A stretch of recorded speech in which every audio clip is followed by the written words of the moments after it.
Assalamualaikum warahmatullahi wabarakatuh.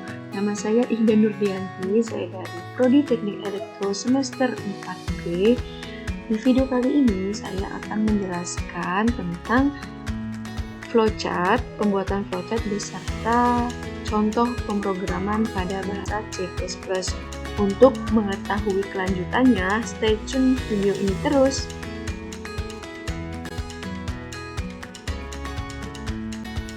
Baiklah teman-teman, sekarang kita masuk ke flowchart yang pertama. Yang dimana flowchart yang pertama ini bahasa pemrogramannya, contoh pemrogramannya ini menggunakan C++ yang statementnya if. Di sini Ihda membuat yang if dulu tentang perizinan pembuatan SIM berdasarkan usia. Yang dimana nih nanti di flowchart ini kan ada nih udah diterangkan bahwasanya ada percabangan. Percabangan ini berfungsi untuk menentukan boleh atau tidaknya seseorang untuk membuat SIM. Nah, di sini ada persyaratannya. Boleh seseorang itu membuat SIM apabila umur seseorang tersebut 17 tahun ke atas ataupun 17 tahun ya. Nah, tidak boleh seseorang itu untuk membuat SIM apabila umur dia itu di bawah 17 tahun. Jadi, flowchartnya seperti yang di samping ini ya. Seperti pertama adalah mulai ketika kemudian masukkan usia. Nah, setelah dimasukkan usia, ketika usia seseorang itu 17 tahun ke atas ataupun 17, maka dia boleh. Kemudian selesai. Nah, apabila usia seseorang itu kurang dari 17 tahun, maka tidak boleh. Kemudian flowchart pun selesai. Dalam bahasa dalam pemrogramannya seperti ini.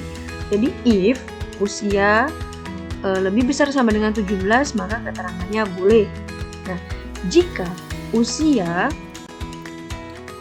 lebih kecil dari 17, maka tidak boleh. Jadi di sini percabangannya sangat jelas ya teman-teman. Jadi seperti itu. Oke, sekarang kita masuk ke yang statement case ya teman-teman. Di sini percabangannya sama aja, Ihda masih menggunakan perizinan pembuatan SIM berdasarkan usia. Dimana kalau kita menggunakan statement case di sini ada beberapa perbedaan ya sama yang statement if. Nah di sini ada case. Case itu misalnya menunjukkan tentang yang dimasukkan itu misalnya 20 usianya kan, jadi bisa diganti-ganti. Ketika COD-nya boleh ya, berarti kan 20 itu sudah di atas umur 17 tahun ya, jadi boleh. Nah itu untuk memberhentikannya kita menggunakan break ya. Jadi kalau yang menggunakan statement case ini untuk memberhentikan sebuah program adalah break. Nah kemudian case 12, jadi ketika dia dimasukkan umur 12 itu ya tidak boleh karena 12 itu di bawah 17. Jadi COD-nya tidak boleh. Jadi seperti itu.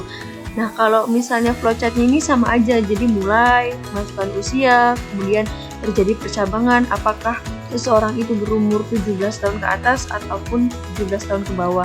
Jadi bisa boleh ataupun tidak. Jadi sampai selesai seperti itu.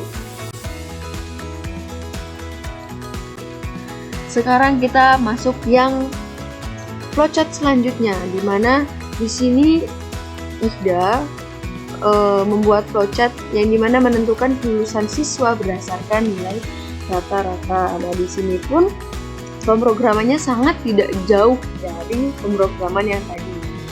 Halnya di sini kan menggunakan nilai rata-rata, kalau tadi menggunakan usia seperti itu teman-teman. Jadi nanti di sini percabangannya itu berdasarkan nilai rata-rata. Ketika nilai rata-ratanya lebih besar dari 70 ataupun sama dengan 70, maka percabangan menunjukkan siswa itu lulus. Nah, ketika nilai rata-rata siswa itu lebih kecil dari 70, maka percabangan menunjukkan tidak lulus. Maka siswa itu tidak lulus. Seperti itu. Sekarang kita masuk ke yang terakhir nih, membuat flowchart dengan statement case. Kita langsung lihat saja di pemrogramannya. Di sini masih menggunakan flowchart yang dimana menentukan kelulusan siswa berdasarkan nilai rata-rata. Nah, switch nilai rata-rata siswa. Jadi ketika case-nya 70, karena 70 itu masuk ke dalam persyaratan kelulusan, bahwasanya siswa akan lulus jika nilainya lebih besar sama dengan 70. Nah, jadi COT-nya lulus karena siswa ini mempunyai nilai 70. Nah, kemudian diberhentikan programnya, yaitu break. Terus berhenti terlebih dahulu, kemudian dilanjutkan ketika case-nya itu 69, COT-nya tidak lulus. Kenapa tidak lulus? Karena di sini nilai siswa itu adalah 69. Jadi di sini di flowchart-nya jelas. Ketika pertama mulai, kemudian masukkan nilai rata-rata siswa. Nah, ketika sudah dimasukkan di sini percabangan, ketika nilai siswa tersebut memenuhi ataupun lebih besar sama dengan 70, maka percabangan akan menentukan siswa itu akan lulus, kemudian selesai. Kebalikannya, ketika di percabangan sini nilainya tidak memenuhi persyaratan, maka akan menuju ke bawah sini, tidak lulus, sampai di sini selesai. Jadi simpelnya seperti itu, teman-teman.